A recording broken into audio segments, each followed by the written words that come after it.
Okay, it's already 11:25. Not 11, 9:25, sorry. Okay, guys, we're gonna start this straight away. So, welcome to my seminar. Today, I'm gonna be talking about how to be in character while cosplaying by me. Remember, this is not professionally, this is just my experience and also as a drama student, used to be drama student. So, let's go. So, firstly, what does it mean to be in character? Well, it means you have to act as if you're the character yourself in the real world. So, if you can't think about it, let's give you an example. Firstly, imagine that your friend is sad and you want to help motivate them. Of course, you will try to give them like some advice. Don't listen to your thoughts, just believe in yourself.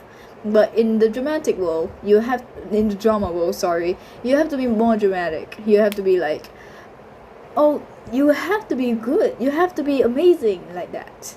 So not, you won't actually do that in real life, but in the dramatic world you have to like make everything over the top in a way. So how do we start in being character? Firstly, in cosplay you have to know the show. What fandom are they on from? This will tell you the position and the title of what they are. They could be the teacher, the student, the antagonist, the protagonist. This will help you on where they are in the show, in the storyline of what you are doing. Next, you need to talk about the personalities. What are their characteristics? Their characteristics will help a lot in this. What I mean by this is that imagine their character is usually angry. You wouldn't want to go into a shoot making them shy almost like every single day. That's literally not really what we want. So personality is really one of the number one top things in how to be in character. Next, we have to consider the past. This will help us connect to the future, to their present personality. Like for example, they're an orphan, and nowadays you would most likely think that they're depressed most of the time, unless they had a really good life in the daycare. Then I can see why they are happy, but usually you have to see how it connects to what they are now. And lastly, ships. And I'm not talking about romantic ships, I'm talking about platonic ships. Like, how do they bond well with people? Like, you wouldn't want to ship a teacher with a student. That's just wrong. Like, imagine you shipping me, Aizawa, with freaking Deku. I don't think anyone wants that. Sorry about my head. Anyways, let's give you some content on how to do this. Firstly, let's talk about our expressions, then our emotions, our vocals. This is a new one that I'm going to talk about. And lastly, tips. So easy tips for you to memorize. Firstly, expressions. How to look and pose like a character. So first a quote, a look is worth 1,000 words. So these are 4 things about looks. Firstly, feel as if you're the character in that situation. For example, you're trying to be in a haunted house. You have to think like you're scary most of the time. You have to think you're scared. You don't actually want to, like, unless you're that kind of person who likes to high fives the actors. I don't know anyone like that. But anyways, I don't think you want to go into a haunted house doing that most of the time. So you must as well feel as if you're the character in that situation. Next, be immersive yet clear with your emotions. Don't always stand there like a stickman. You can always show an action. You don't have to just stand there the whole time doing an action like that. You can also move your hands, move your angles and stuff like that. And that's what I meant. Remember, it's always not all about the face. You can always look sideways. There are such things called side angles.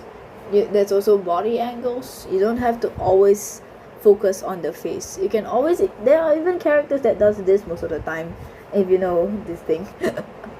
But yeah, don't always focus on the face. You can always look around. And lastly, never lose sight of the original idea. There has been an accident once where someone wanted to do a fantasy shoot, Yet by the end of the shoot, they started going back to the main idea of main show line. So from a fantasy world of dragons and monsters turned back into a normal school life. Not really a good connection. So always remember about never losing sight of the original character idea. Sorry. Next we'll come with the poses. First, sometimes you can angle yourself away from the camera. There are always different angles. This way, you can always look down, you can look up. Any angle works. At least you don't show much of like things you don't want. Next, give a good posture and get inspired. Giving good posture is the best thing, because I don't know why, but most anime characters always looks tall and straight. So giving good posture is quite mostly what you do. Unless you're cosplaying L or Bakugo, they usually slouch most of the time.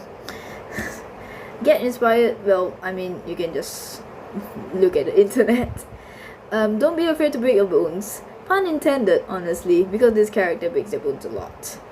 But anyways, don't be afraid to break your bones. You can always do different angles. You can just jump and the photo can help you take a picture.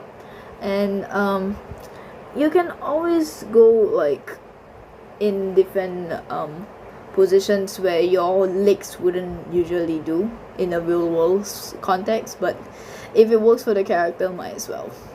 And lastly, move into the pose and take bursts. This one will need the help of your camera guy or photog. You need to see if your photographer has a camera that can take bursts and shutter shots, because if it doesn't, it's literally your poses will have just a blurred face. It will be like shung.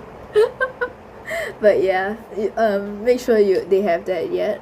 And by what I mean move into the pose, you can always just move into one section, and every single pose will be taken into that area, and then the best one you can just take a picture of it. So yeah. Next, emotion. How to act like the character. Another quote: emotion are the language of the soul. So consider the context, and sometimes be over dramatic but not too much. But what I mean by considering the context, same thing with situations. Just think of where you are first, and try to express your emotions a lot. Like over dramatize your emotions to show on screen or on picture what you're doing. But don't be too over the top to the fact that you might accidentally go off topic. Cause imagine your Bakugo, he's just normal shouting like goddamn Deku and stuff like that. You don't want to go like you want to die every day and stuff like that. You're gonna lose your voice, bro. So just be dramatic but not too dramatic. That sounds off, but yeah, you get the point. And this is a new one: how to sound somewhat like the character. So there are 4 different types of things that we can talk about for vocals, but they do like play off into many different sections. These are the 4 easiest versions. Quiet, just be quiet. Seductive, flirting. Playful, friendly, I guess. Helpful, shy in a way. But how to consider vocals, you have to think about their voice range, either high, medium or low. There are many. Just like listen to the English and Japanese dub, and then consider which one is easier for your voice range to meet, and then go on YouTube. They have many tips to help you make your voice high or go down low. It's really easy, but just try your best. So example like Bakugo right here, I have been like learning for at least a year to get a Bakugo voice, at almost a Bakugo voice, but it works at least. So there was once a guy asked, can you impersonate Bakugo? And he was a Deku cosplayer, so like, I wanna die Deku and stuff like that. It's not really good yet, but if you keep practicing, it will do well. So lastly, these are some tips on how to better yourself in your journey as a cosplayer. First, always plan ahead. never, and I mean never, push back a concept until the very last day. Cause there was an accident I had, I didn't have. My friend told me.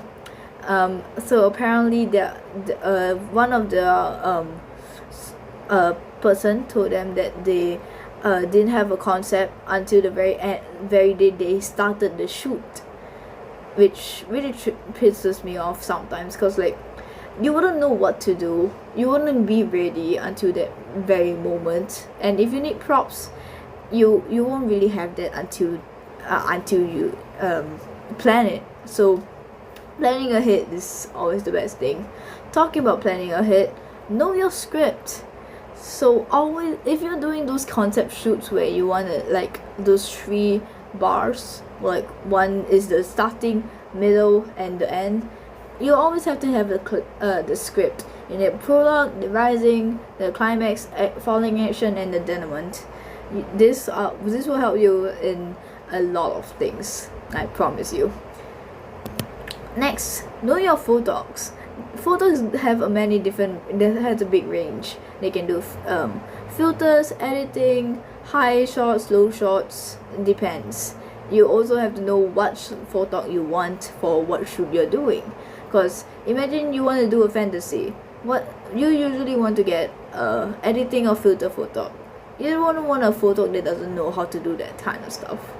So know your photos is one of the best way. And lastly, always just browse the internet. It's the best way to do it. Like, okay, you can see this if it's easier in a more like a multi-vert way, like it's a compact way, I guess. But using the internet gives you better tips than what I'm telling you right now. So yeah, maybe if you can't think of anything, you can always ask your friends. Your friends are always there to help you. So yeah, if that's all, thank you, and if you have any questions, just tell me.